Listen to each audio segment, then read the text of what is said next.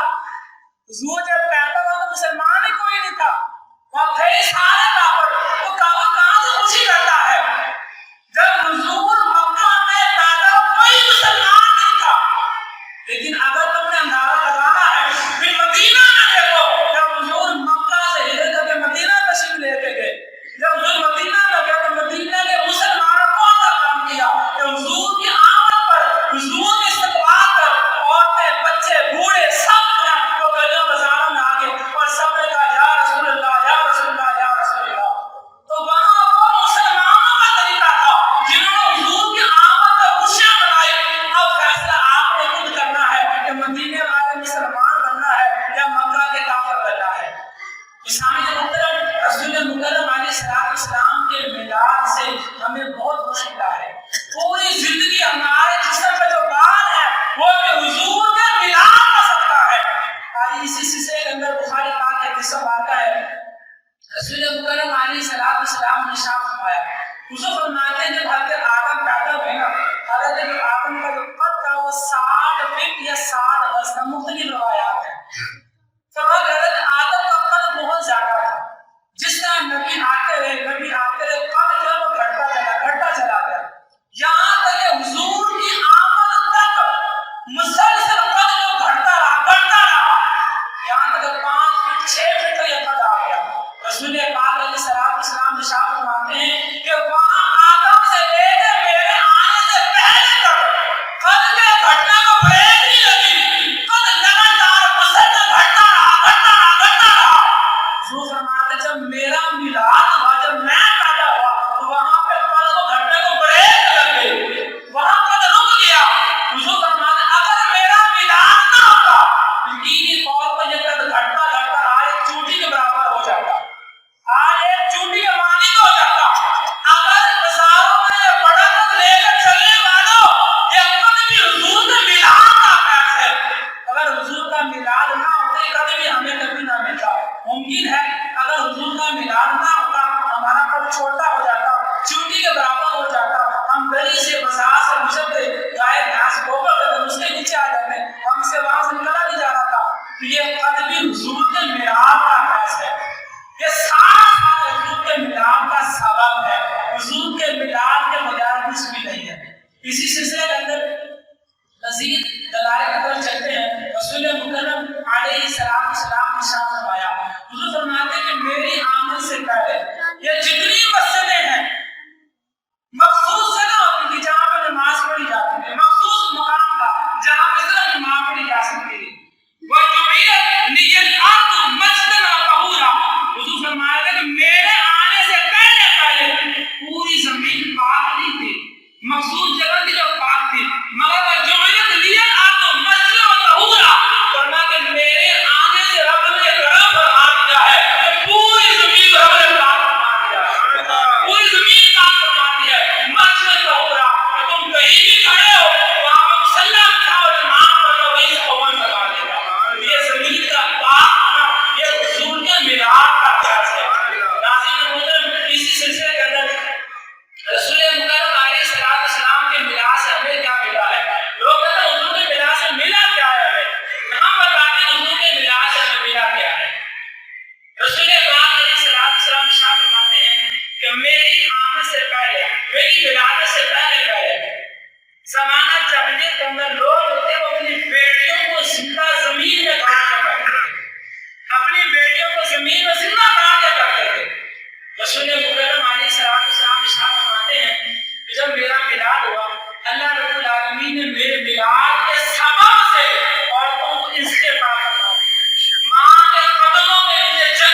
علیہ السلام نے ارشاد فرمایا کیا تیرے گناہ پہاڑوں سے بھی زیادہ بڑے ہیں؟ عرض کی ہاں یا رسول اللہ میرے جو گناہ وہ پہاڑوں سے بھی زیادہ بڑے بڑے ہیں۔ رسول پاک علیہ السلام آپ نے ارشاد فرمایا کیا تیرے گناہ سمندروں سے بھی زیادہ بڑے ہیں؟ سمندر سے زیادہ گہرے ہیں؟ حضرت داعیہ کلبی نے کہا ہاں یا رسول اللہ جو میرے گناہ ہے نا وہ تو سمندر سے بھی کہیں زیادہ ہے، کہیں زیادہ ہے۔ رسول پاک علیہ السلام نے ارشاد فرمایا داعیہ کلبی یہ بتا کہ تیرے جو گناہ ہیں وہ رب کی رحمت سے بھی زیادہ بڑے ہیں، رب کی رحمت سے زیادہ بڑے ہیں؟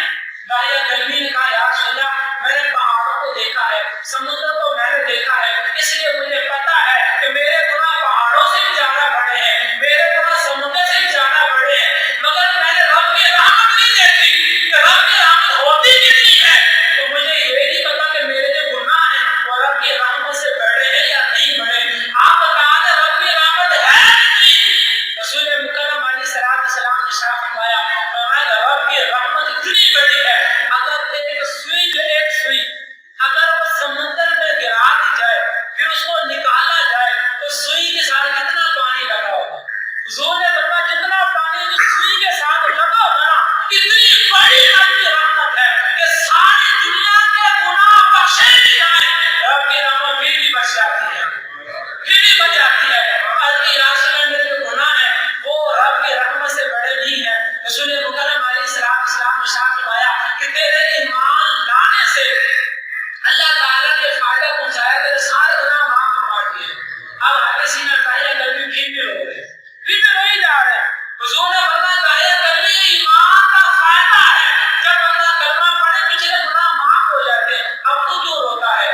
عرض کی یا رسول اللہ مجھے ایک واقعہ یاد آ گیا ہے۔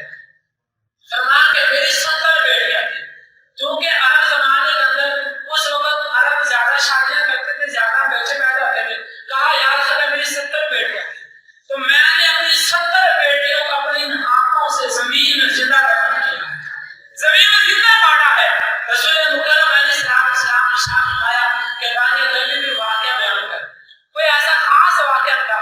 داعیہ کلبی نے کہا یا رسول اللہ صلی اللہ علیہ وسلم میری آخری جو بیٹی تھی میں نے اس کو 5 سال 6 سال تک سنبھال کے رکھا، مجھے بڑی محبت اس کے ساتھ، لیکن پھر یہ ہوا کہ میرے دل میں خیال آیا اگر میری بیٹی بڑی ہوگی اس کی مجھے شادی کرنی پڑے گی، لوگ کہیں گے کہ یہ داعیہ کلبی کی بیٹی ہے فلاں گھر میں رہتی ہے۔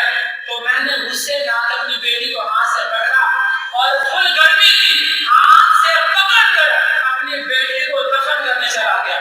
اب بیٹی کو ہاتھ سے پکڑا ہے، رسول مکرم علیہ السلام کی آنکھوں سے پانی جاری ہے، آنسو جاری ہے۔ حضور فرماتے ہیں بتا داعیہ کلبی تو نے کیا کیا تھا؟ اب یا رسول اللہ میں نے بیٹی کو پکڑا، رستے سے لے کے جا رہا ہوں، جب میں دھوپ میں چلتا ہوں میری بیٹی کہتی ہے ابا جان آپ دھوپ میں نہ چلے مجھے تکلیف ہوتی ہے، تو اب وہ دھوپ میں ہو جاتی ہے مجھے چھاؤں میں کر دیتی ہے۔ فرماتے ہیں کہ مجھے پھر بھی رحم نہ آیا۔ رسول پاک علیہ السلام نے فرمایا داعیہ کلبی پھر کیا ہوا؟ عرض کی یا رسول اللہ پھر میں ایک ویران جگہ میں چلا گیا، وہاں پہ جا کر میں نے کھڈا ایک نکالنا شروع کیا۔ اب میں وہاں سے کھڈا نکال رہا ہوں، میری پیشانی سے پسینہ نکل رہا ہے اور میری بیٹی جو ہے وہ اپنے ننھے اپنے ہاتھوں کے ساتھ آ کر اپنے پسینے کو صاف کرتی ہے، میری پیشانی کو صاف کرتی ہے اور کہتی ہے ابا جان یہ کام کس لیے کر رہے ہو؟ میں کچھ نہیں بتاتا۔ حضرت داعیہ کلبی کہتے ہیں یا رسول اللہ میں نے دل میں پتھر رکھ کر اپنے دل میں پتھر رکھا اور وہ کھڈا نکالتا رہا، جب وہ کافی گہرا ہو گیا تو میں نے اپنی بیٹی کو دھکا دیا، وہ سیدھی کھڈے کے اندر چلی گئی، اس ٹوئے کے اندر کھڈے میں جا گری اور اوپر سے میں مٹی ڈالنا شروع کر دی۔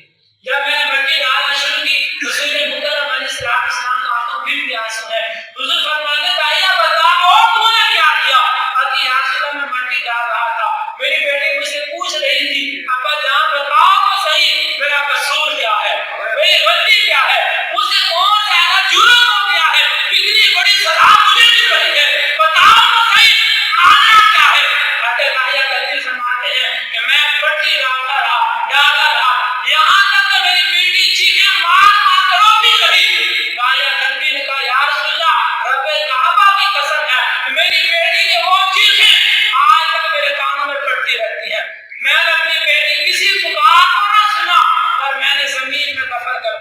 رسول مکرم علیہ الصلوۃ والسلام روتے رہے، آنکھوں سے پانی جاری رہا۔ حضور نے فرمایا داعیہ قلبی خدا کی قسم ہے، تیرا گناہ بہت ہی بڑا ہے، تیرا گناہ حد سے زیادہ بڑا ہے، لیکن تو میرے لڑ لگ گیا ہے، آ کے میرے قریب آ گیا ہے، رب نے میرے قریب آنے سے تیرے سارے گناہ معاف فرما دیے ہیں۔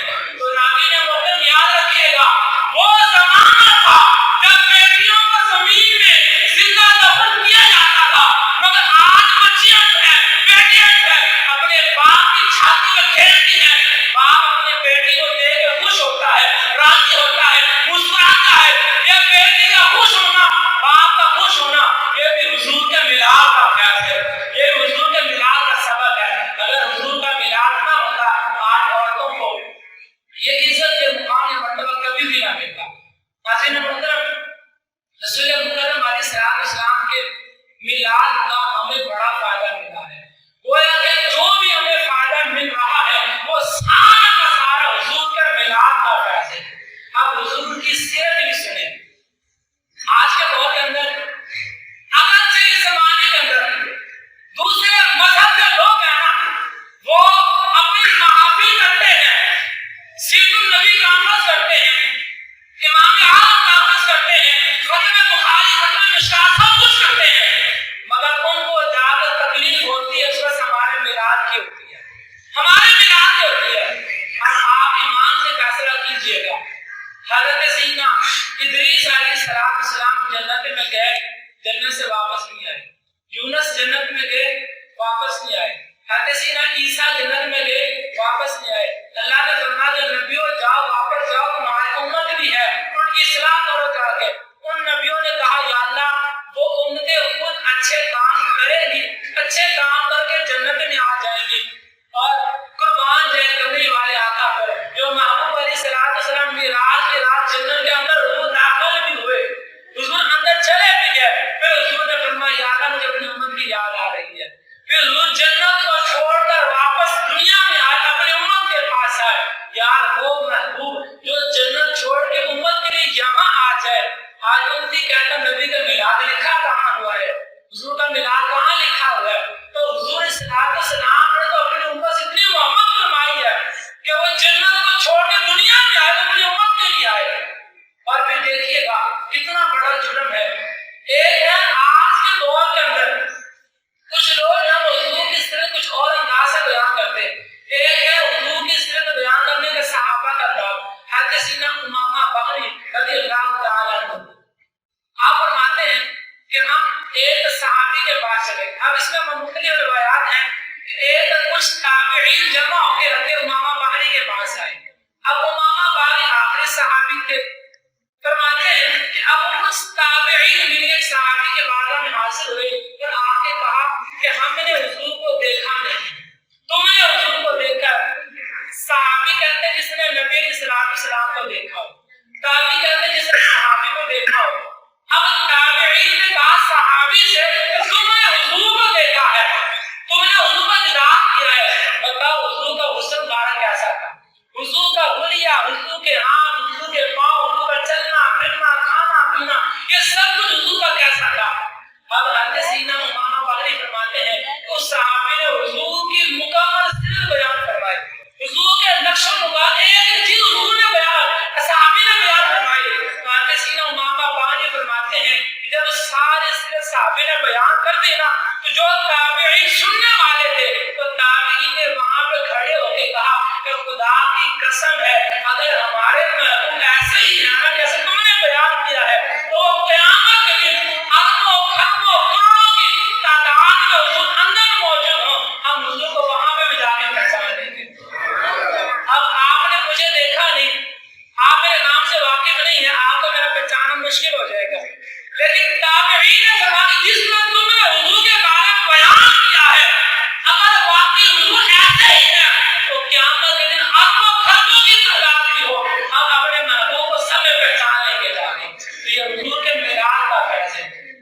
ناظرین محترم، ایک اور حدیث کو آگے یہاں پہ سماعت فرمائیے گا، چونکہ میں تو چھوٹا سا طالب علم ہوں اور یہاں پہ آپ کے جو خطیب ہیں، خطیب پاکستان، خطیب اہل سنت علامہ مولانا قاری صفدر جیسا نقشبندی، آپ ان کو جانتے ہیں، پہچان مانتے عالم نبی ہمارے ذہن میں، ان کے مد مقابل میں آ کے تو معمولی سی ادنا سا غلام ہوں، مختصر سے حاضری ہے۔ حدیث و مانتا بخاری پاک ہے، بخاری شریف میں یہ روایت ہے، ابو لہب جو ابو لہب، اب یہ حضور کا چچا بھی ہے ابو لہب۔ ابو لہب بڑی پیاری اور میلاد کے حوالے سے بڑی اہم حدیث ہے۔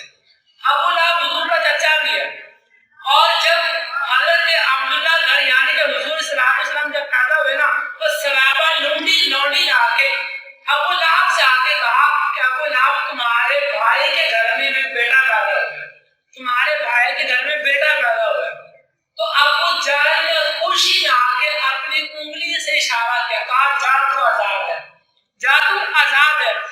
اب ابو لہب کے بھائی کے گھر میں حضور پیدا ہوئے اور ابو لہب نے نبی سمجھ کے نہیں بھتیجا سمجھ اپنی لوڑی آزاد کر دی، جا تو آزاد ہے۔ اب مرنے کے بعد جب ابو لہب مرا نا، مرنے کے بعد دو روایات ہیں، ایک روایت میں آتا ہے ابن عباس نے ابو لہب کو خواب میں دیکھا، ایک روایت میں آتا ہے ابو لہب کے خاندان میں سے کسی نے خواب میں دیکھا۔ اب جب وہ ابو لہب مرا، مرنے کے بعد حدیث ابن عباس نے ابو لہب کو خواب میں دیکھا اور فرمایا کہ اے ابو جہل، ابو لہب بتا تیرا مرنے کے بعد انجام کیسا ہوا، تیرا انجام کیسا ہوا مرنے کے بعد؟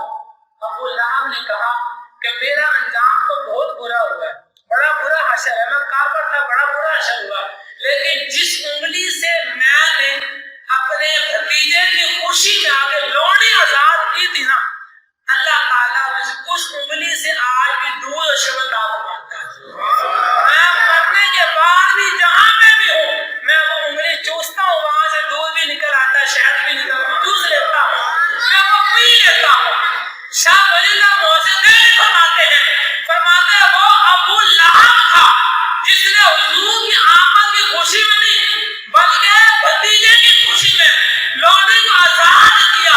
رب نے کعبہ کا اجر ضائع نہیں فرمایا، بلکہ مرنے کے بعد بھی اس انگلی سے دودھ نکلتا ہے، شہد نکلتا ہے۔ شاہ ولی اللہ محسن فرماتے ہیں یار وہ کافر حضور کی آمد کی خوشی کرے، رب اس کا عمل ضائع نہیں کرتا۔ مسلمان اگر خوشی کرے، مومن خوشی کرے، اللہ پھر عمل کہاں سے ضائع کرتا ہے؟ اللہ تعالیٰ کبھی بھی مومن کا اجر ضائع نہیں کرتا۔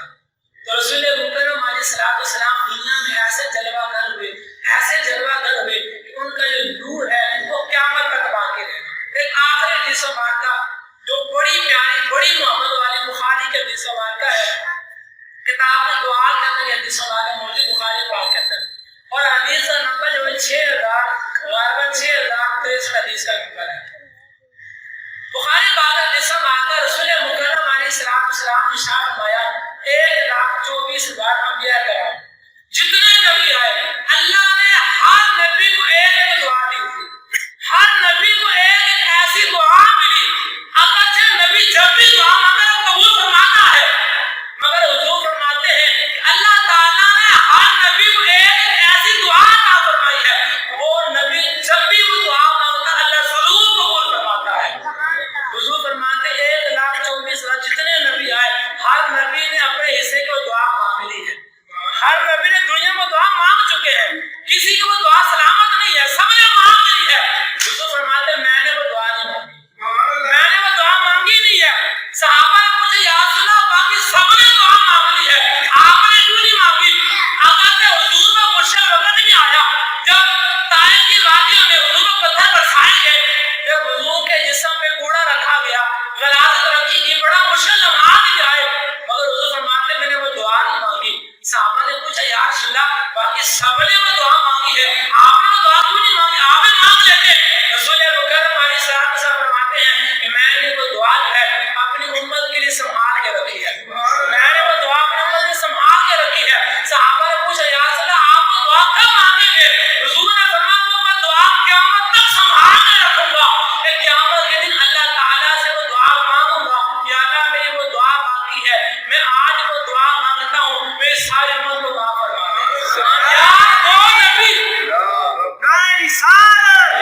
ایک منٹ کے اندر میں حدیث ختم کرتا ہوں.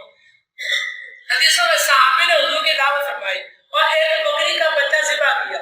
اب جب بکری کا بچہ ذبح کر کے کھانا حضور کے سامنے پیش کیا گیا, رسول مکرم علیہ السلام کو دستی کا گوشت بڑا پسند تھا. دستی کہتا ہے بکری کی اگلی ٹانگ کو دستی کہا جاتا ہے. رسول مکرم علیہ السلام نے اپنے صحابے سے فرمایا کہ میرے لیے دستی لے کے آؤ, میرے لیے دستی لے کے آؤ. وہ صحابی گیا, ہنڈیا سے جا کے چمچا مارا, دستی نکال کر حضور کے سامنے پیش کر دی. حضور نے وہ دستی کھانے کا نام فرمائی, کہا اے پہلے صحابی دوبارہ ایک اور دستی لے کے آؤ. وہ صحابی پھر گیا, جا کے دستی نکال حضور کے سامنے پیش کر دی. حضور نے وہ دستی پھر شامل فرما دی. نبی پاک علیہ السلام نے ارشاد فرمایا کہ میرے پیارے صحابی جا ایک اور دستی لے کے آؤ. اب آپ بتائیں بکری کی ٹانگیں کتنی ہوتی ہیں؟ اگلی دو ہی ہوتی ہیں. اب دو دستی آ گئی ہیں. حضور نے فرمایا ایک اور دستی لے کے آؤ. صحابی نے کہا یا رسول اللہ آپ جانتے بھی ہیں پہچانتے بھی ہیں کہ بکری کی دستیاں تو دو ہی ہوتی ہیں, زیادہ ہوتی نہیں, دو ہوتی ہیں. وہ دو دستیاں میں نے آپ کو پیش کر دی ہیں. رسول مکرم علیہ السلام نے فرمایا کیا میرے پیارے صاحب میں جانتا ہوں کہ بکری کی دستیاں دو ہی ہوتی ہیں, میں پہچان مجھے پتا ہے, لیکن اگر تم بولتے نا جا کے دستی نکالتے رہتے وہ دستی نکلتی رہے گی. تم یہ نہ دیکھو دستیاں کتنی تھی, یہ دیکھو مانگنے والا کون ہے. رب نے دیکھا تو مانگنے والا کون ہے. اگر مطلب یہ ہوا اگر میں ایک مانگنے نکلی, اگر میں 100 دستیاں مانگا 100 بھی نکل آتی, اگر میں 1000 مانگا 1000 بھی نکل آتی. فرمایا کہ رب یہ نہ دیکھتا کہ دستیاں ہوتی کتنی ہیں, یہ دیکھتا مانگنے والا کون ہے. وہ محبوب جس کی زبان جس کو ان کی کنجی کہے,